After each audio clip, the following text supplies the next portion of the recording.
West Bengal Set 2023 Education Subject Question Paper. So this is the third video of this question paper. In this video, we are going to discuss question number 51 to 75. So let's start. The first question of the session is, which statement is incorrect about social barriers to inclusive education? इनमें से कौन सा statement incorrect है कि social barrier और inclusive education को लेकर? Okay, वो इंक्लूसिव एजुकेशन के लिए सोशल बैरियर्स जो है उसी को लेकर इनमें से कौन सा स्टेटमेंट इनकरेक्ट है? Option, social barrier can be overcome through social interaction among the children. Social barrier enrich social justice. Social barriers arose due to difficulty in friendship formation among the children.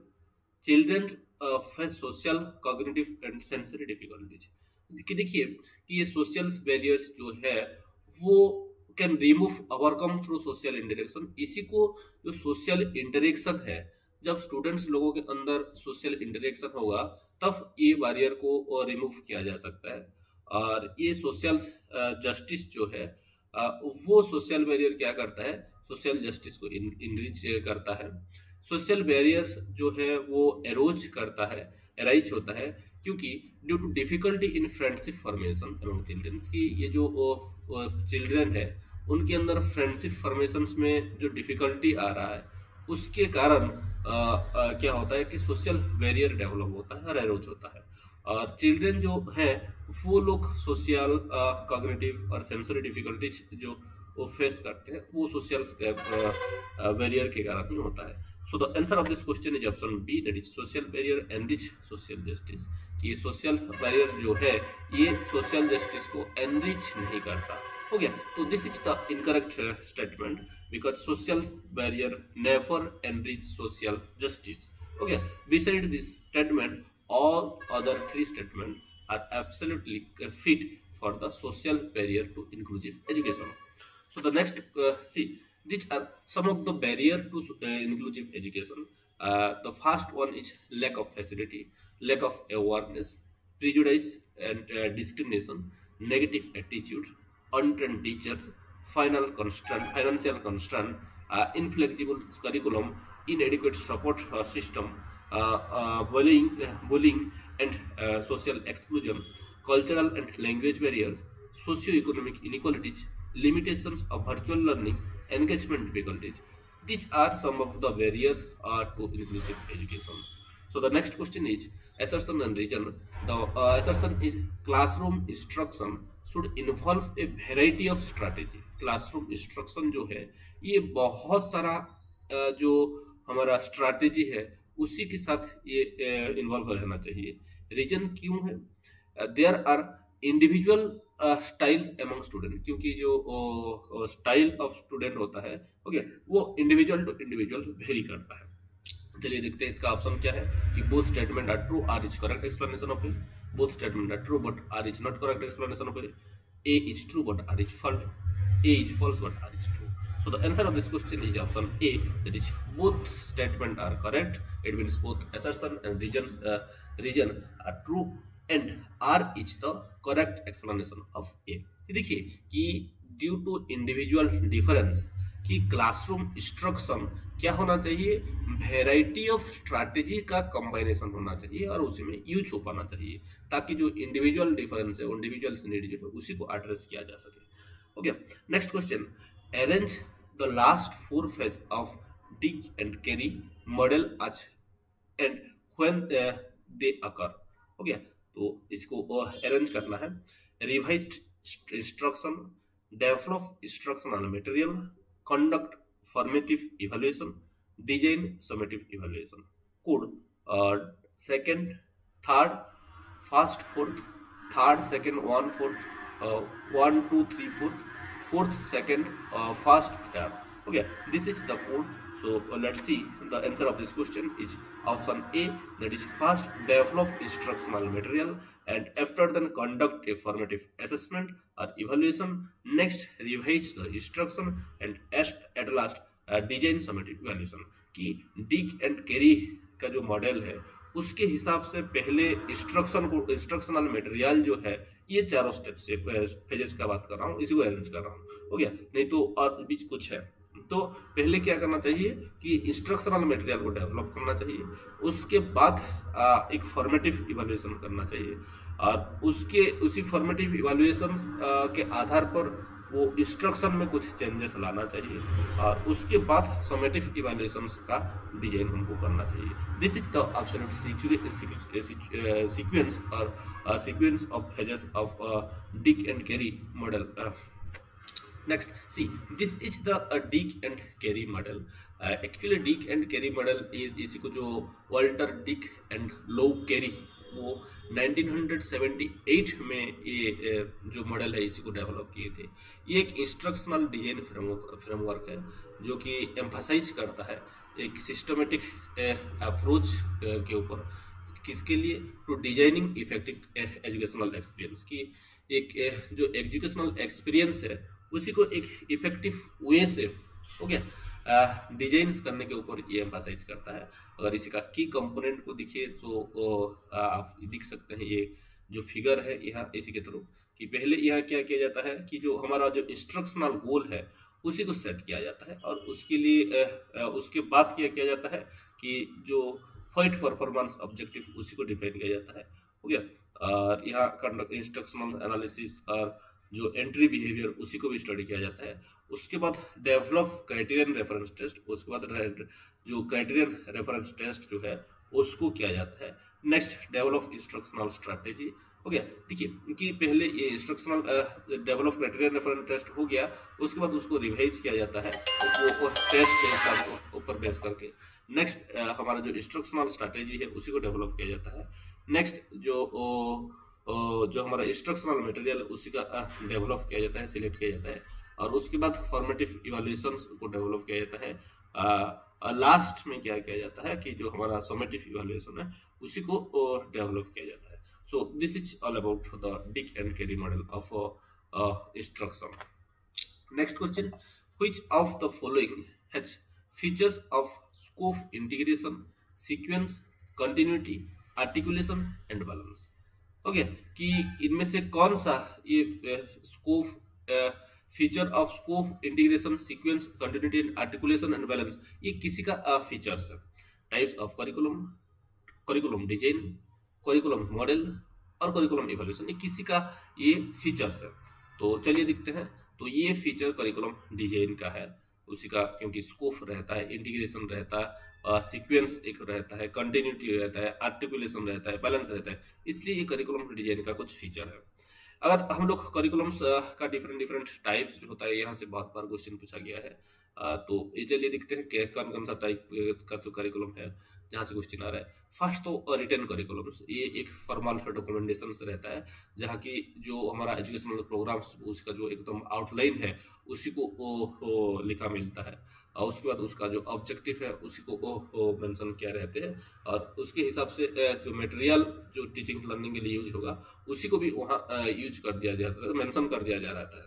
Okay, next जो है उसको covered curriculum और hidden curriculum हम लोग बोलते हैं, कि ये एक तरह का करिकुलम जो है, जो कि ये जो छुप कर रहता है वो हमारा lesson and value learn through the school environment and culture, जो कि कहाँ मेंशन नहीं रहता है, कोई पेपर पेन पेंसिल में नहीं रहता है, लेकिन जब एक बच्चा स्कूल या एजुकेशनल इंस्टीट्यूशन में जाता है तो वो एनवायरनमेंट, वो कल्चर, हो गया, उसी के थ्रू जो सीख जाता है उसी को हम लोग क्या बोलते हैं, कवर्ड करिकुलम और हिडन करिकुलम बोलते हैं। और ये फॉर्मल्स करिकुलम नहीं होता है, ये एक तरह का इनफॉर्मल्स इन नेचर रहता है। Next, subject centred curriculum. ये सब्जेक्ट सेंट्रेड करिकुलम जो है ये एक तरह का करिकुलम है जहाँ की हम लोग कोई सब्जेक्ट नॉलेज जो है एक चाइल्ड का उसी के ऊपर ही हम लोग ज्यादातर देते हैं, सब्जेक्ट स्पेसिफिक सब्जेक्ट के ऊपर ध्यान देते हैं, और जो इन डेप्थ नॉलेज है उसी के ऊपर फोकस करते हैं, और जो मास्टरी है कोई पर्टिकुलर एरिया के ऊपर कैसे वो ज्ञान कर उसी के ऊपर हम लोग देते हैं। और उसके साथ साथ स्टूडेंट सेंट्रेड करिकुलम्स जो है ये भी एक तरह का करिकुलम है, जहाँ की स्टूडेंट का जो इंटरेस्ट है और उसका जो लर्निंग स्टाइल है उसी का ऊपर बेस करके वो करिकुलम बनता है, और ये जो है ये स्टूडेंट का एक्टिव एंगेजमेंट, उसका जो पार्टिसिपेशन उसी को एनहांस करता है। Next teacher centred curriculum. Teacher centred curriculum एक तरह का करिकुलम है जो कि टीचर का एक्सपर्टाइज के जो अराउंड एक स्ट्रक्चर वे में उसको बनाया जाता है, और ये ज्यादातर वो कंटेंट डिलीवरी और जो इंस्ट्रक्शन, डायरेक्ट इंस्ट्रक्शन, उसके ऊपर फोकस करता है। एक्टिविटी सेंट्रेड करिकुलम ये एक तरह का करिकुलम है जहाँ की हैंड्स ऑन एक्टिविटी और प्रोजेक्ट थोड़ा ज्यादा रहता है, और यहाँ ज्यादातर जो स्टूडेंट का जो नीड है, इंटरेस्ट है, उसी का हो गया, उसी के ऊपर ध्यान रहता है, और उसी वो स्टूडेंट यहाँ ज्यादातर एनगेज ही रहता है। Integrated curriculums. इंटीग्रेटेड करिकुलम्स एक तरह का करिकुलम्स है, ये एक बहुत कॉम्प्रिहेंसिव होता है, और यहाँ बहुत सारे कोहेसिव लर्निंग एक्सपीरियंसेस को प्रोवाइड किया जाता है, और ये जो करिकुलम्स है वो डिफरेंट डिफरेंट डिसिप्लिन्स के अंदर एक तरह का कनेक्शन बैठाता है और बनता है। कोर करिकुलम ये एक सेट ऑफ कॉमन कोर्सेस है जिसको डिजाइन किया जाता है कि प्रोवाइड एसेंशियल नॉलेज, जो एसेंशियल नॉलेज है, स्किल है, उसी को प्रोवाइड करने के लिए ये करिकुलम्स को डिजाइन किया जाता है। ब्रॉड फील्ड और हॉलिस्टिक करिकुलम्स ये जो एक तरह का करिकुलम है जो कि कोई एक सिंगल ब्रॉड फील्ड के ऊपर फोकस करता है, ना कि ये इंटीग्रेटेड रहता है और मल्टीपल रहता है। ओके, नेक्स्ट है एसेस्ट करिकुलम, जो एक तरह का करिकुलम जिसको कि इवैल्यूएशंस किया जाता है रेगुलरली, असेसमेंट के through, test and other form of evaluation.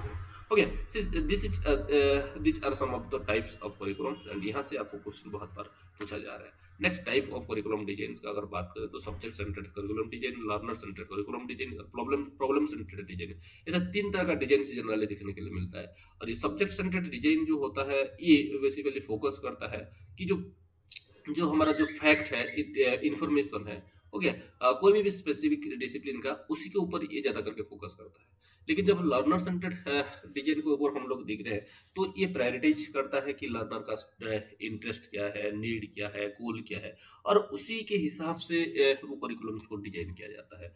Next problem centred design को अगर हम देखिए तो यहाँ जो स्टूडेंट है ये क्या करता है कि addressing real world issue, encouraging them to find out solution, कि यहाँ जो रियल वर्ल्ड इशू है उसी को कैसे एड्रेस किया जाए, उसी के ऊपर ध्यान जाता है, और उसके साथ साथ जो फाइंड जो सॉल्यूशन है, हो गया, वो इशू का, उसको एनकरेज किया जाता है कि उसको सॉल्यूशन निकालने के लिए। अगर हम लोग मॉडल का बात करें तो बहुत सारे ऐसे तो मॉडल करिकुलम में देखने के लिए मिलता है, लेकिन जो टेलर, टावा, स्टैक, सीआईपीपी, क्रॉनबेच, इनका जो मॉडल है ये बहुत ही फेमस है और बहुत ही वाइडली इसको एक्सेप्ट किया जा रहा है, यूज किया जा रहा है एजुकेशन फील्ड में। अगर टेलर का मॉडल को देखिए तो इसी को क्रॉसरोड्स मॉडल किया जाता है, बोला जाता है, जो कि 4 बेसिक जो स्टेप है उसी के ऊपर एम्फसाइज करता है, और फास्ट जो चीज़ है वो है जो determining objective, next identifying learning experience, organising content and evaluating outcome. हो गया, ऐसे 4 स्टेप से ये इन्वॉल्व है कि पहले ऑब्जेक्टिव को डिटरमाइन करना, उसको ऑब्जेक्टिव के हिसाब से जो लर्निंग एक्सपीरियंसेस है कौन कौन सा दिया जाना चाहिए उसी को आइडेंटिफाई करना, उसके बाद वही लर्निंग एक्सपीरियंसेस को अरेंज करना, उसके बाद जो आउटकम है उसको इवैल्यूएट करना। हो गया, ऐसे 4 स्टेप देकर ये Tyler models 4 step Tyler model में फॉलो किया जाता है। नेक्स्ट टाबा मॉडल, ये जो है ये एक तरह का मॉडल है जो कि इंडक्टिव अप्रोच को फॉलो करता है, और यहाँ जो टीचर है वो डेवलप करता है और इवेल्युएट करता है करिकुलम्स को थ्रू अलग अलग स्टेज में। यहाँ टीचर क्या करता है कि वही करिकुलम्स को डेवलप करता है और उसको इवेल्युएट भी करता है। अगर स्टेक का बात करें तो ये जो है ये 3 एरियाज के ऊपर ये फोकस करता है। फर्स्ट एंटीसीडेंट, दूसरा वाला है transaction, and last one is outcome. हो गया, एंटीसीडेंट्स मतलब बिफोर इम्प्लीमेंटेशन, ट्रांजेक्शन मतलब ड्यूरिंग इम्प्लीमेंटेशन, एंड आउटकम मतलब आफ्टर इम्प्लीमेंटेशन। हो गया, ये 3 स्टेज जो है इसी के ऊपर ये ज़्यादा करके थोड़ा फोकस करता है। अगर सीआईपीपी का बात करें तो यहाँ 4 जो स्टेज है वो एलिमेंट है वो दिखने के लिए मिलता है। Context, input, process, output. Context का मतलब रहता है कि उसका जो नीड, इनपुट का मतलब रहता है कि उसका जो रिसोर्स और स्ट्रैटेजी, प्रोसेस का जो इम्प्लीमेंटेशन और प्रोडक्ट का आउटकम्स ऐसे रहता है। और क्रॉनबेच का मॉडल को अगर हम देखिए तो ये बेसिकली फोकस करता है कि असेसमेंट के ऊपर कि कैसे वो एजुकेशनल ऑब्जेक्टिव जो है उसी को डिटरमाइन किया जा सके, उसी के ऊपर फोकस करता है। और being met emphasising instructional effectiveness, और वो इंस्ट्रक्शनल इफेक्टिवनेस के ऊपर ये ज़्यादातर फोकस करता है। Next question of this video is technical, practical and emancipatory are three concept of which knowledge आज गिवन बाय, हो गया टेक्निकल, प्रैक्टिकल, इवेल्युएटरी, हो गया ये तीन कॉन्सेप्ट है। तो ये कॉन्सेप्ट ऑफ नॉलेज है, इसको कौन दिए थे? Suchman, Deng and Luke, Habermas, Deng, Luke and Habermas. So answer of this question is option C, that is Habermas. Habermas जो है वो टेक्निकल, प्रैक्टिकल और इम्यूनिसिपेटरी नॉलेज के बारे में बोल रहे थे। अगर सचमैन को देखिए, उनका जो थ्योरी है उसको बोला जाता है पेडागोगिकल कंटेंट्स नॉलेज थ्योरी, हो गया, और पेडागोगिकल कंटेंट्स नॉलेज पीसीके भी बोला जाता है। और ये क्या किए थे कि कुछ कंपोनेंट्स के बारे में बोल रहे थे, जैसे कि पेडागोगिकल कंटेंट्स नॉलेज यहाँ वो जो सचमैन जो थे वो कंबाइन किए थे डिफरेंट डिफरेंट का नॉलेज, सब्जेक्ट नॉलेज मैटर का, कि कोई भी चीज, कोई भी सब्जेक्ट को इफेक्टिवली पढ़ाने के लिए, हो गया, वो सब्जेक्ट नॉलेज उसको जानना चाहिए। अगर वो उसके पास नहीं है तो वो कभी भी अच्छे से पढ़ा नहीं पाएगा। और ये जो पेडागोगिकल रीजनिंग था, इसी का कुछ साइक्लिकल स्टेज था, जैसे कि comprehension, transformation, instruction, evaluation, reflection, new comprehension, हो गया। ये कुछ साइकिल था। पहले कॉम्प्रिहेंशन, इसका मतलब पहले समझना पड़ेगा। उसके बाद ट्रांसफॉर्मेशन, मतलब यहाँ कुछ स्टूडेंट जो है उसको ट्रांसफर करना पड़ेगा। इंस्ट्रक्शन, इसके बाद इम्प्लीमेंट करना पड़ेगा वो टीचिंग स्ट्रैटेजी को। उसके बाद इवैल्यूएट करना पड़ेगा। रिफ्लेक्शन मतलब एनालिसिस करना पड़ेगा वो इफेक्टिवनेस को, हो गया। और उसके बाद कॉम्प्रिहेंशन वो ऑटोमेटिकली हो जाएगा, हो गया। और ये जो तीन तरह का नॉलेज के बारे में बोल रहे थे, general pedagogical knowledge, specific content knowledge, curriculum knowledge, यहाँ से भी क्वेश्चन पूछा गया है कि ये general pedagogical knowledge, specific content knowledge, हो गया, करिकुलर नॉलेज, इसको कौन दिया था? अगर जनरल पेडागोगिकल नॉलेज का बात करें तो वो सारे के सारे जो क्लासरूम्स को समझना, जो लर्निंग थ्योरीज को समझना, इंस्ट्रक्शनल स्ट्रैटेजी को समझना, ये जनरल पेडागोगिकल नॉलेज के अंदर आता है। अगर हम स्पेसिफिक कंटेंट नॉलेज का बात करें तो जो सब्जेक्ट नॉलेज है उसका एक डीप नॉलेज गेन करना, उसको स्पेसिफिक कंटेंट नॉलेज बोला जा रहा है। और करिकुलम नॉलेज का बात करें तो जो अवेयरनेस एक तरह का है करिकुलम्स मटेरियल्स का, हो गया, उसको कैसे यूज करना, और वो सब्जेक्ट रिलेटेड जितना भी रहता है उसको हम लोग करिकुलम्स नॉलेज बोल रहे हैं, हो गया। Next question of this, see this is another concept of knowledge that is proposed by Deng and Liu. Three types of knowledge they given: disciplinary knowledge, practical knowledge and experiential knowledge. Okay, यहाँ से भी बहुत बार question पूछा गया है। ये disciplinary knowledge का बात जब हम लोग कर रहे हैं, ये ज़्यादातर फोकस करता है specific fact, concept and method के ऊपर, कोई भी एक पर्टिकुलर डिसिप्लिन का। नेक्स्ट प्रैक्टिकल नॉलेज का बात जब हम लोग कर रहे हैं, ये एम्फसाइज करता है कि जो प्रोसीजरल नॉलेज के ऊपर, जो कि प्रैक्टिकल एक्सपीरियंस से डिराइव होता है, और and the wisdom of practice, और जो प्रैक्टिस का जो विजडम है वहाँ से ये डिराइव जनरली होता है। नेक्स्ट है एक्सपीरियंशियल नॉलेज। ये एक्सपीरियंशियल नॉलेज एक तरह का नॉलेज है जो कि हाईलाइट करता है कि ये हैंड्स ऑन एक्सपीरियंस से जो मिलता है, और लर्निंग बाय डूइंग मेथड से जिसको हम लोग मिलते हैं, और जो कि ज़्यादा दिन तक रिटेंट से रहता है, ओके, और रिटेंशन को वो एनहांस करता है। So this is all about next one, this is all about the type of knowledge according to Deng and Luke. Next another one is Habermas. वो भी एक परमानेंट जर्मन फिलोसोफर थे और सोशियोलॉजिस्ट थे, और जो कि जिनका ये कंट्रीब्यूशन क्रिटिकल थ्योरी के ऊपर और सोशल थॉट के ऊपर बहुत ही ज़्यादा है।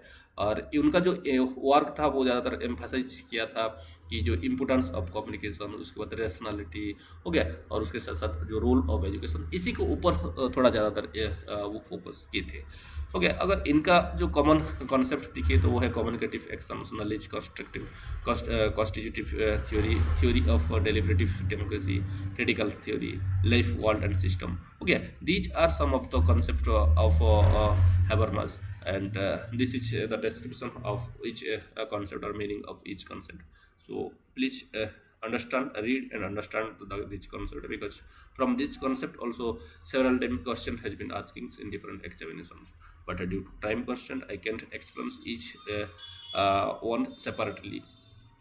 So the next question is differentiating assessment and evaluation, which one of the following option is incorrect? इनमें से कौन सा ऑप्शन इनकरेक्ट है? करेक्ट नहीं, incorrect. A process of collecting, reviewing and using data, diagnostic in nature, formative in, C First option is a process of collecting, reviewing, and using data is called judgmental. Diagnostic in nature, based on well-defined criteria. Diagnostic. Formative in purpose, summative in purpose. Prospective in nature, suggestive in nature. Okay, so option D, that is prospective in nature, suggestive in nature. This is the incorrect combination. But इसी को छोड़कर और जो है वो सारे के सारे की आइडेंटिकल है. Next, personality has been defined as personality is the dynamic organization within the individual of those psychophysical system that determine his unique adjustment to the environment. Who has given this definition? कि ये जो definition है personality का, इसी को कंट दिए थे सी रोगर, C.W. Alford, Eysenck, Carroll. So the answer of this question is option B, that is G.W. Alford जो थे, इनका ये डेफिनेशन था. अगर हम लोग कुछ फेमस पर्सनालिटी का डेफिनेशन को देखें तो पहले कार्टन अल्फर्ड को ही आता है. ये जो अभी किया, personality is the dynamic organisation within the individual of those psychophysical system that determine his unique adjustment to his environment. Next, Carl Roger, उनके हिसाब से the curious paradox is that when I accept myself just as I am, then I can change.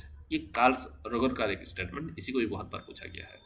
Carl's जंग का बात करें, who looks outside dream, who look inside awake. ये Carl's जंग बोलते थे. रेमंड केटल का बात करें तो personality is that which permit a prediction of what a person will do in a given situation. Next, Walter Mischel का अगर बात करें तो personality is the distinctive pattern of behaviour that characterize each individual एंड्यूरिंगली.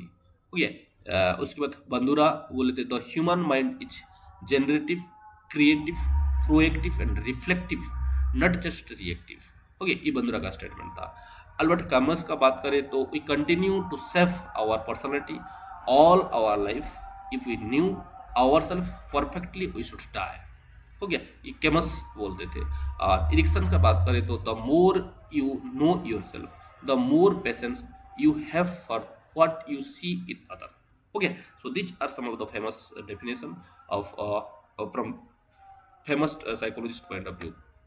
Next, the accuracy of inference, interpretation and action made on the basis of test score defined as reliability, validity, objectivity, none of the above.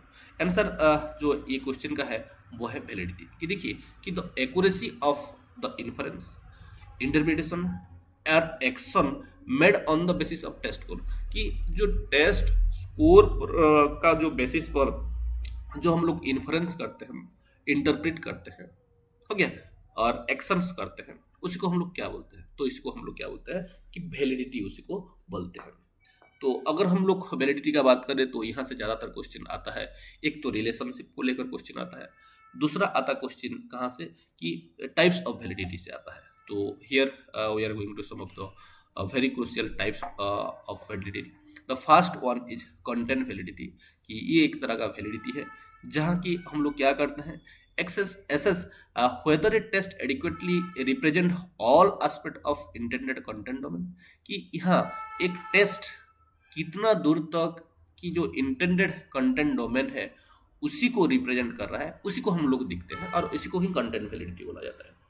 Criterions validity का बात करें तो यहाँ evaluate करते हैं how well a test correlate with an establish measure, कि एक test कितना दूर तक एक एस्टैब्लिश मेजर हो गया उसी के साथ वो कोरिलेट है और रिलेटेड है, तो उसी को हम लोग क्या बोल रहे हैं, क्राइटेरियन वैलिडिटी बोल रहे हैं. और ये क्राइटेरियन वैलिडिटी फिर दो तरह का रहता है, एक कनकरेंट वैलिडिटी रहता है, दूसरा वाला रहता है प्रेडिक्टिव वैलिडिटी. कनकरेंट वैलिडिटी का बात करें तो यहाँ हम लोग क्या करते हैं, measure performance at the same time as an establish criterion, कि यहाँ सेम टाइम हम लोग परफॉर्मेंस को क्या करते हैं कि मेजर्स करते हैं कि एक एस्टेब्लिश क्राइटेरियन के साथ.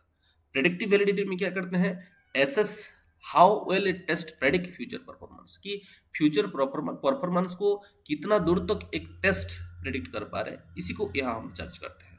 नेक्स्ट जो दूसरा तरह का जो आता है वैलिडिटी, वो है कंस्ट्रक्ट वैलिडिटी। ये एक तरह का वैलिडिटी है जो कि डिटरमाइन करता है whether a test truly measure the theoretical construct it claim to measure। कि ये एक तरह का वैलिडिटी है कि वो यहाँ हम लोग देखते हैं कि कितना दूर तक वो एक थियोरेटिकल कंस्ट्रक्ट को मेजर कर पा रहा है जिसी को कि वो क्लेम करता है। हो गया, इसी को हम देखते हैं। नेक्स्ट है फैक्ट्स वैलिडिटी। ये रेफर करता है to whether a test appear on a surface to measure what it is suppose to measure based on subjective judgement. ये जो हम लोग जो मेजर करना चाहते हैं वो उसी का जैसा कितना दूर तक दिख रहा है, ये एक तरह का सब्जेक्टिव जजमेंट रहता है। इंटरनल वैलिडिटी का बात करेंगे तो ये फोकस करता है whether the result obtain are solely affected by change in the independent variable और ensuring a cause and effect relationship. हो गया कि इंटरनल वैलिडिटी मतलब कि कितना दूर तक कि वो इंडिपेंडेंट वेरिएबल ही उसको इफेक्ट कर रहा है, वो डिपेंडेंट वेरिएबल को इफेक्ट किया है, और यहाँ जो हम लोग को कॉज एंड इफेक्ट रिलेशनशिप है उसी को एंश्योर करते हैं। एक्सटर्नल्स का बात करें तो यहाँ कि कितना दूर तक वो एक्सटर्नल्स जो फीचर है और चीज़ें हैं वो डिपेंडेंट वेरिएबल को इफेक्ट किया है, उसी को वो हम लोग स्टडी करते हैं। यहाँ फिर दो तरह का मिलता है, temporal validity, ecological validity.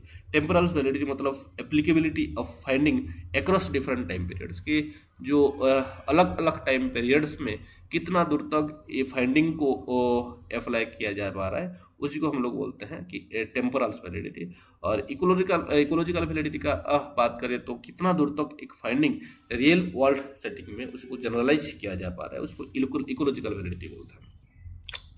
Next reliability का बात करें तो ठीक वैलिडिटी का जैसे कि 3-4 तरह का रिलेबिलिटी देखने के लिए मिलता है। टेस्ट जहाँ की हम लोग क्या करते हैं, एसेस करते हैं कि स्टेबिलिटी का एक टेस्ट का over the time by administering the same test to the same group on different occasion. कि एक ही ग्रुप के ऊपर बार बार जब हम लोग एक टेस्ट को एडमिनिस्टर करते हैं, हो गया, तब हम लोग क्या करते हैं कि उसका जो स्टेबिलिटी है उसी को मेजर करते हैं। अगर यहाँ जो हाई कोरिलेशन रहता है तो वो गुड रिलेबिलिटी को दर्शाता है, और जो लो रिलेबिलिटी रहता है वो लो कोरिलेशन को दिखाता है। इंटररेटर रिलेबिलिटी का बात करें तो ये एक तरह का रिलेबिलिटी है जिसको कि इवेल्युएट किया जाता है the degree to which different rater, हो गया, यहाँ जो अलग अलग रेटर रहते हैं वो कितना डिग्री तक अलग अलग रेटर उसी को क्या कर रहे हैं, रेट कर रहे हैं। हो गया, तो इसी को यहाँ देखते हैं। नेक्स्ट है इंटरनल कंसिस्टेंसी रिलेबिलिटी। ये एक तरह का मेजर है जहाँ की how consistently different item within a single test, कि एक ही सिंगल टेस्ट के अंदर कैसे अलग अलग आइटम्स को जो है वो कोरिलेटेड है, हो गया, कोरिलेटेड है, सेम कंस्ट्रक्ट से है, तो उसी को हम लोग यहाँ देखते हैं। और ये क्रोनबेच अल्फा को यहाँ यूज करते हैं। और अगर यहाँ का जो हाई वैल्यू अगर यहाँ हाई वैल्यू है तो ये क्या करता है, शो करता है कि हाई इंटरनल कंसिस्टेंसी है। नेक्स्ट पैरेलल फॉर्म्स मेथड्स, की यहाँ क्या होता है कि ये इसी को एसेस करते हैं consistency of result between two equal forms, की यहाँ दो इक्वल फॉर्म्स में उसी का कंसिस्टेंसी को मेजर करते हैं और एसेस करते हैं, हो गया। और यहाँ वो दो फॉर्म्स का क्या करते हैं, कोरिलेशंस निकालते हैं। So the next question is which statement is not related with leader member exchange theory. जो लीडर मेंबर एक्सचेंज थ्योरी है उसी के साथ ये दिया गया कौन सा स्टेटमेंट इंटर रिलेटेड नहीं है, तो उसी को हम लोग निकालना पड़ेगा। Option LMX theory focuses on determining the type of leader subordinate relationship with promote effective outcomes. LMX theory helps to determine whether leader or subordinate will be able to develop high quality relationship. LMX theory is rooted in the belief that followers have a little relationship that could yield advantage. LMX theory reflects the quality of relationship through mutual trust, loyalty, support, and respect. So the answer of this question is option C. That is, LMX theory is rooted in the belief that followers have a little relationship with that could be yield advantages। कि देखिए ये जो option C statement है ये क्या है कि ये रिलेटेड नहीं है LMX थ्योरी के साथ। क्यों नहीं है?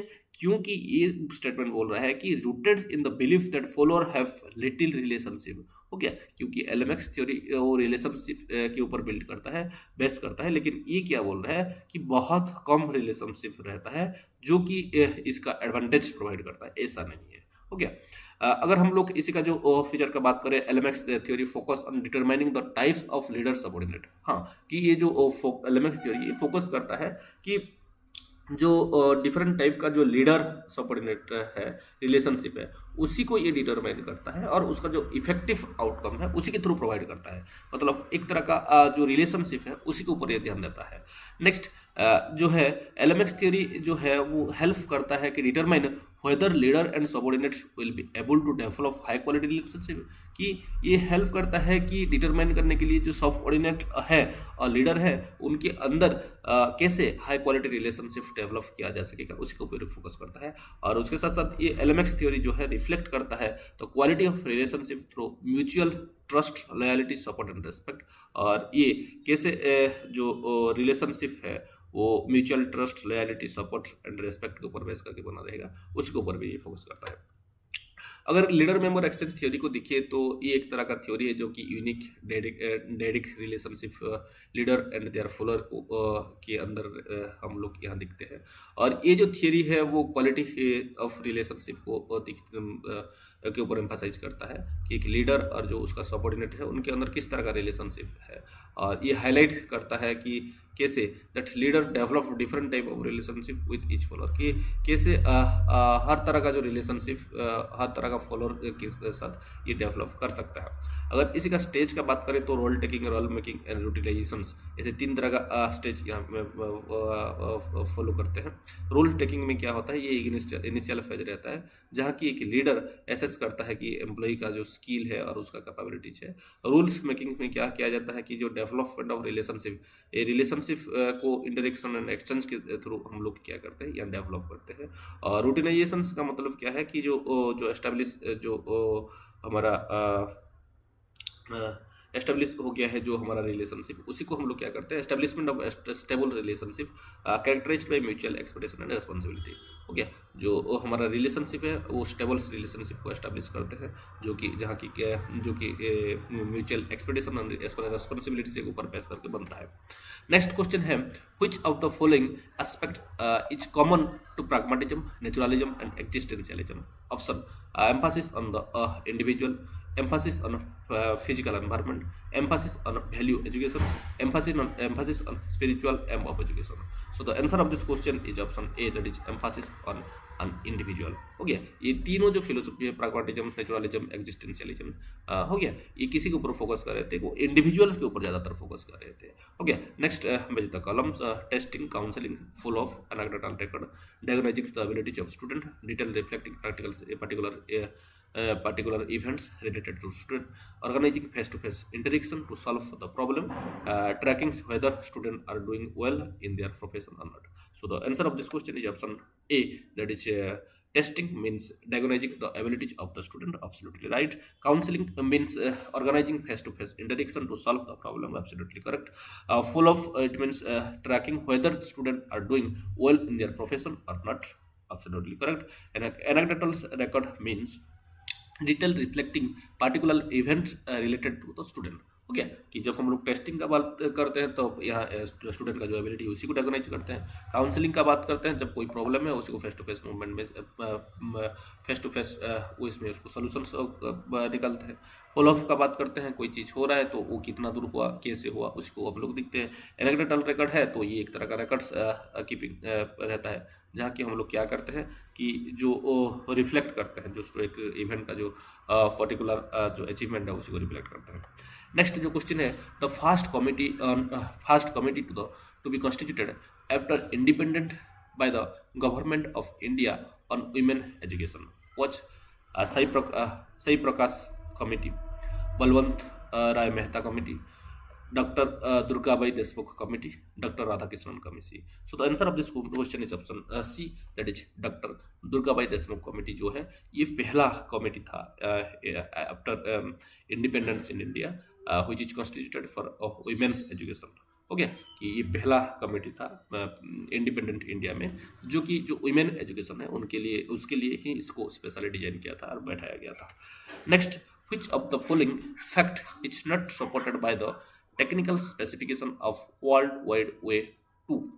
हो गया, web oriented architecture and social web, support of constructive approach to education, enable user to create, share, collaborate and communicate their work with other, based on artificial intelligence. Okay, so the answer of this question is option D, that is based on artificial intelligence, जो कि हमारा second world wide web 2 में ये देखने के लिए नहीं मिलता है। Identify from the following option which one is mismatched with respect to Tyler traditional curriculums model, कि ये जो दिया गया है स्टेटमेंट, ये कौन सा स्टेटमेंट मिसमैच कर रहा है जो टेलर ट्रांजिशनल मॉडल के साथ। What educational purpose should B should the school seek to attend? How can learning experiences be selected? How can content matter be selected?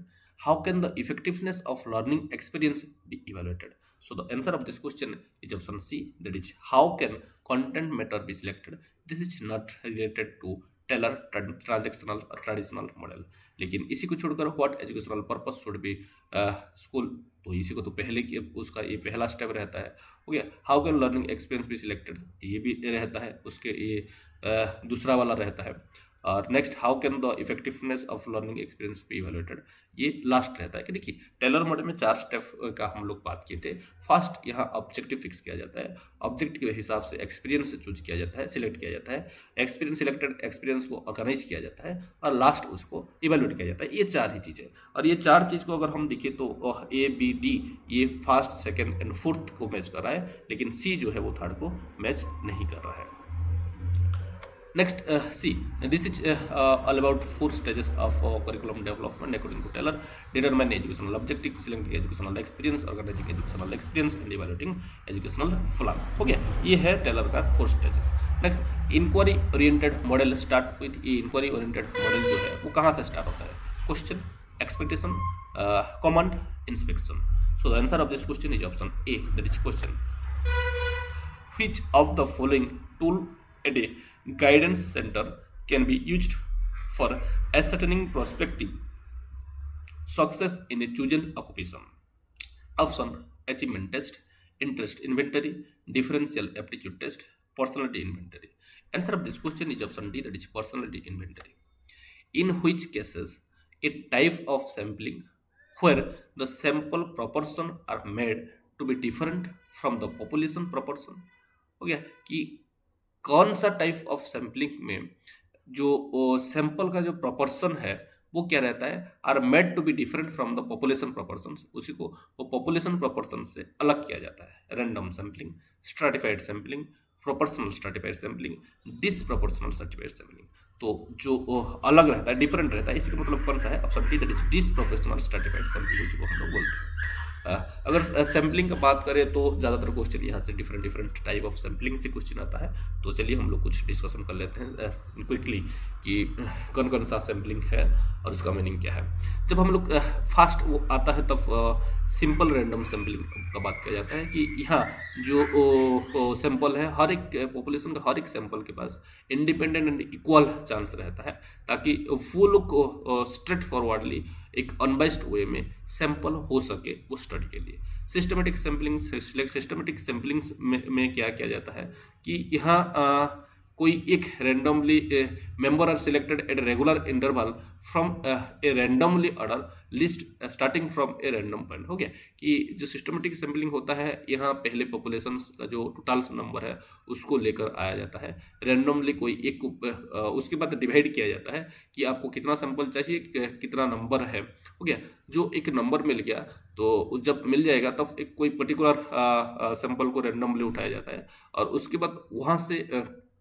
Plus किया जाता है वो जो हमारा प्रोडक्ट निकला है, हो गया, उसी को ऐड किया जाता है। ऐड करके जो जिस सैंपल के पास जाएगा उसी को हम लोग फिर सैंपल चूज करते हैं। ऐसे ऐसे ऐसे करके जब एक राउंड कर लेंगे तो हमारा सैंपल निकल जाता है। जब हम लोग स्ट्रेटिफाइड सैंपलिंग का बात कर रहे हैं तो यहाँ हम लोग क्या कर रहे हैं, जो पॉपुलेशन है उसी को स्ट्राटा के हिसाब से, डिफरेंट डिफरेंट सब ग्रुप के हिसाब से हम क्या कर देते हैं, स्ट्रेटिफाइड कर देते हैं, हो गया, डिवाइड कर देते हैं। और उसके बाद हर एक स्ट्राटा से हम लोग रैंडमली क्या करते हैं कि सिलेक्ट करते हैं सैंपल को। क्लस्टर सैंपलिंग का बात करें जब कि यहाँ भी हम लोग वो जियोग्राफिकल जहाँ वेराइटीज रहता है, हो गया, डिस्पैरिटीज रहता है, यहाँ हम लोग क्या करते हैं, डिफरेंट डिफरेंट क्लस्टर्स में डिवाइड कर देते हैं। और उसके बाद रैंडमली वहाँ से हम क्या करते हैं कि सैंपल को उठाते हैं। कन्वीनियंस सैंपलिंग मतलब ये क्या होता है कि यहाँ कन्वीनियंस के हिसाब से रिसर्चर का उसी को हम लोग को क्या करते हैं, सैंपल सिलेक्ट करते हैं। पर्पसिव और जजमेंटल सैंपल्स का मतलब क्या है कि यहाँ हम लोग कुछ क्राइटेरिया फिक्स करते हैं, हो गया, हमारा जो पर्पस है वो फिक्स करते हैं और उसी के हिसाब से हम लोग जो सैंपल है उसी को चूज करते हैं। कोटा सैंपलिंग का बात करें तो रिसर्च यहाँ क्या करता है कि जो नंबर ऑफ पॉपुलेशन है, हो गया, तो उसी के हिसाब से एक तरह का प्रोपोर्शन क्रिएट करता है और वो कोटा रख देता है कि अगर इतना नंबर है इसीलिए इतना चाहिए, हो गया, तो उसी को हम लोग क्या बोलते हैं, कोटा सैंपलिंग बोलते हैं। स्नोबॉल सैंपलिंग का मतलब ये एक्सट्रीमली जहाँ हमको बहुत ही कम जो सैंपल है वो मिलते हैं और सैंपल रहते हैं लेकिन हमको हमारा हाथ नहीं लगते, हो गया, हम लोग डायरेक्टली उनसे कंडक्ट कर सकते, तो उस मामले में हम लोग स्नोबॉल सैंपलिंग यूज करते हैं। फॉर एग्जांपल जब हम लोग कोई सेक्स रिलेटेड हम लोग सर्वे कर रहे हैं और सेक्स वर्कर के बारे में जानना चाहते हैं, हो गया, कि हम लोग स्टूडेंट्स लोगों के अंदर स्कूल में सिगरेट के अंदर स्टडी करना है, तो हमको क्या करना होता है कि कोई एक पर्टिकुलर सैंपल को पहले फाइंड आउट करना पड़ता है और उसको हम लोग बोलते हैं कि भाई तेरे रिलेटेड इस तरह का और कौन है तो थोड़ा मेरे को बता, हो गया। वहाँ से हम लोग ऐसे बढ़ते जैसे स्नो का जैसे क्या होता है, ये बढ़ते जाता है और हमारा सैंपल ये बन जाता है। नेक्स्ट कंजुगेटिव सैंपलिंग, ये एक तरह का कन्वीनियंस सैंपलिंग का जैसे ये सेम रहता है और यहाँ ये क्या रहता है, involve selecting A group of for a period, कि यहाँ एक पीरियड के लिए एक ग्रुप को सिलेक्ट किया जाता है, हो गया। This is all about sampling and its different sampling technique and its meaning. Next question, the book written by C.K. Prahalat, the fortune at the top of the pyramid, the fortunes at the bottom of the pyramid, quality and education, our role, global educational framework and its quality. Answer of this question is option B, that is the fortune at the bottom of the pyramid is a book written by C.K. Prahalat. Next, with the columns, Gandhiji, Aravind, Vivekanand, Rabindranath Tagore. Column B, integral education, negative education, destructive education, naturalistic education, basic education, man-making education. So the answer of this question is option A, that is Gandhiji is related to basic education, Aurobindo is related to integral education, Vivekananda is related to man-making process, Rabindranath Tagore is related to naturalistic education. Okay. Next question, the concept of mainstream education came from कि mainstream education जो है ये कहाँ से आया है, education for exceptional children, integrated education for all, right to education, हो गया, तो ये कहाँ से आया है, option B, that is integrated education से मेन स्ट्रीमिंग एजुकेशन आया है। Next, major emphasis on women education was given by national policy of education to, ये मेजर एम्फासिस जो है वुमेन एजुकेशन के ऊपर दिया गया है नेशनल पॉलिसी ऑफ एजुकेशन के द्वारा, क्यों, to encourage women to be economically independent, कि ये जो वुमेन है उनको एनकरेज करने के लिए ताकि वो लोग इकोनॉमिकली इंडिपेंडेंट हो सके। Overcome the poor rate of literacy among womens, की जो वुमेन है उनके अंदर जो लिटरेसी रेट बहुत कम है उसको ओवरकम किया जा सके। Encourage women to take part in social activities, की वुमेन्स जो है वो कैसे ज़्यादा से ज़्यादा सोशल एक्टिविटीज में पार्टिसिपेट कर सके, वो उनको एनकरेज करने के लिए none of the above. So the answer of this question is option B, that is ये इसका मेन पर्पज क्या है कि जो लिटरेसी रेट बहुत कम है उसी को बढ़ाने के लिए ही हम ये किया गया है, वो ज़्यादातर फोकस किया है। Next, match the column, list 1 Vygotsky, पियाजे, Ausubel, Toner, list 2 meaningful learning theory, operant conditioning, zone of proximal development, emphasis on classroom learning, intellectual development of child. So the answer of this question is option A, that is Vygotsky is related to zone of proximal development. Absolutely right. Piaget is related to intellectual development of a child. Obviously right. Asubel is related to meaningful learning theory. Absolutely right. Brunner is related to classroom learning, emphasis on classroom learning. Okay, this is all about the answer of this question. Next, match the column, match the following. List one: contemporary model, contemporary model, competencies based model, a discipline based model, activity based model. List two: to treat curriculum as an active process, organization and selection of content, learner centered approach, mastery of performance and learning outcome. So the answer of this question is option A, that is contemporary model is related to treat curriculum as an active process. A competency based model is related to mastery of performance and learning outcome. A discipline based model is related to organization and selection of content. Activity model is related to learner centered approach. Okay, so the answer of this question is this. Next, match the following: disciplinary, practical, experiential. Option list two: procedural knowledge, phenomenological model, knowledge based on reality, canonical knowledge of any subject. So the answer of this question is option C, that is disciplinary knowledge is related to canonical knowledge of any subject. Practical knowledge is related to procedural knowledge. Experimental knowledge is related to phenomenological knowledge.